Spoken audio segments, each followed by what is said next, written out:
ఎప్పటికీ మస్తు ఘనంగానే అవుతుంది కానీ ఈసారి అంతకు మించి ధూమ్ ధామ్ నడిచేటట్టున్నది గదే 15 ఆగస్టు పండుగ.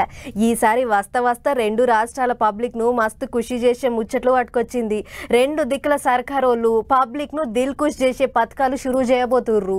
మరిగా అవి ఏమేం కథ ఒక్కసారి అట్లా పోయి అరుచుకొని వద్దాం పారు మనం కూడా. ఈ 15 ఆగస్టుకు రెండు రాష్ట్రాల సర్కారోళ్ళు పబ్లిక్ను మస్తు దిల్ ఖుష్ చేస్తున్నారు. ముందుగాల ఏపీ ముచ్చట్లు తీసుకుంటే సీఎం బాబు సారు అగ్గువాల పేదోళ్ల కడుపు నింపే ఇగురని చేసిండు.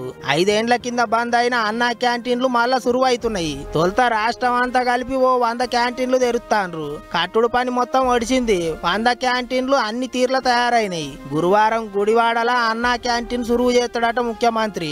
అటెనక జిల్లాల పోంటి లీడర్లు ఆఫీసర్లు క్యాంటీన్లు సురువు చేస్తారట.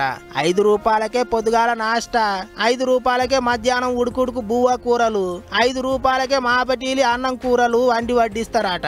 ఏం తిన్నా ఎంత తిన్నా 5 రూపాయలే. ఇక నాష్టా పొద్దుగాల 7:30 నుంచి 10 దాకా పెడతారట. మధ్యాహ్నం బువ్వ 12:30 నుంచి 3 దాకా పెడతారట.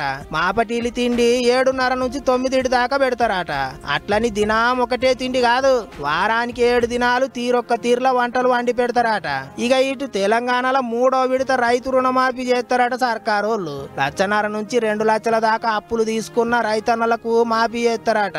అంతేకాదు ఖమ్మం జిల్లాలో కడుతున్న సీతారామ ప్రాజెక్టు కాడ 2 పంప్ హౌజులు చాలు చేస్తాడట సీఎం సారు. గిట్లా ఏపీ సర్కారోళ్ళు 15 ఆగస్టుకు అందరి కడుపు నింపే పథకం సురువు చేస్తా అంటే తెలంగాణ సర్కారోళ్ళు రైతులను దిల్ ఖుష్ చేసే కార్యం ముంగటేసుకున్నారు.